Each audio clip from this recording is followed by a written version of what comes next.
İnson bu hali hayotda tanho, yolg'iz yasholmaydi.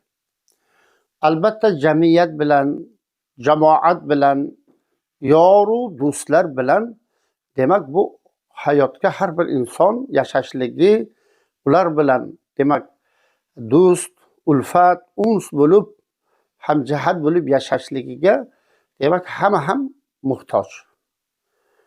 Dinimiz islom dini insonlarni birlikka chorlaydi, birdamlikka chorlaydi. O'zaro do'st, birodar, inoq, ittifoq bo'lib, jamoat bo'lib yashashga targ'ib qilgan.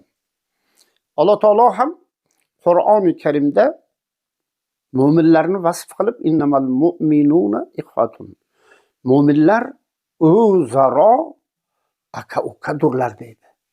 Qarang, onadan tug'ilgan, demak qarindosh, aka-uka qanday bo'lsa, demak mo'min musulmon u qanday millatidan, irqidan, ya'ni irqiy kelib chiqishidan qat'iy nazar mo'min musulmon demak bir-biriga iymonlimi?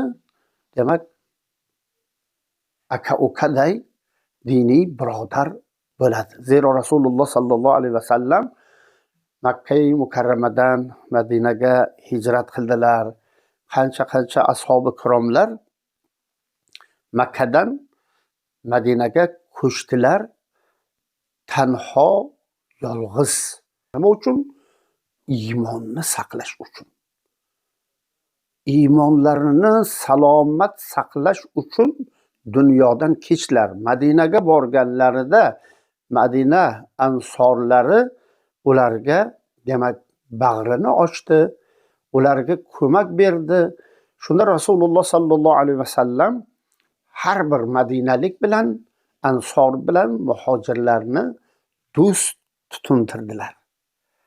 Ya'ni hatto uyiga yashashga ruxsat berdilar. Bularda na uy bor, na joy bor, na bir sarmoya bor, hech vaqo yo'q. Ansorlar demak shunchalik muruvvat qildilarki, bir-birlariga do'st tutuntirgandan keyin ularga demak mol va mulklari bo'lsa yarmini berishga hatto rozi bo'ldilar. Qarang, uy joyini yarmini berishga rozi bo'ldilar. Ana islomdagi do'stlik, islomdagi demak o'zaro hamjihatlik. Hazrat Bahodir Naqshband pirimizdan so'radilar.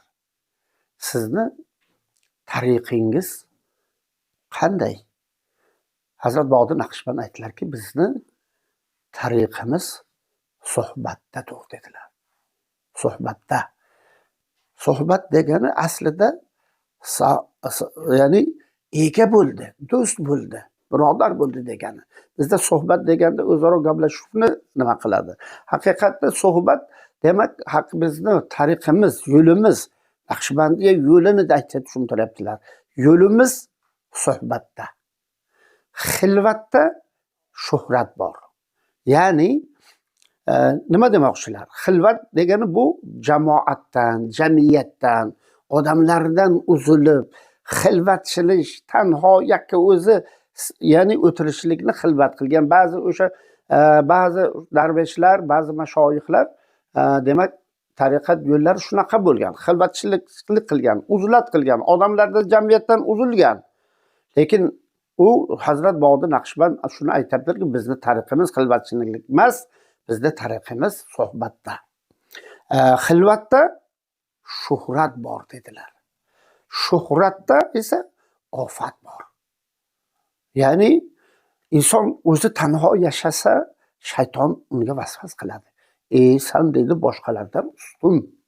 Sen qarab kecha kunduz ibodat qilyapsan, toat qilyapsan, gunoh va ma'siyatdan yiroq bo'lding, sen Allohga yaqinsan degan vasvasalar qilib, uni kibrga, manmanlikka olib boradi. Alloh panoh bersin. Shuhratda demak ofat dedilar Hazrat Bahodir Naqshband. Xayriyat jamiyatdadir. Xayriyat jamiyatdadir dedilar. Nima degani? Demak, xayriyat jamiyatda, jamiyat bilan birga bo'lmoqlik, jamiyatga aralashib yurmoqlik. Demak, inson faqat o'zini o'ylamasligi kerak. O'zini manfaatini ko'zlamasligi kerak. Jamiyatni o'ylashi kerak. Jamoatni o'ylashi kerak.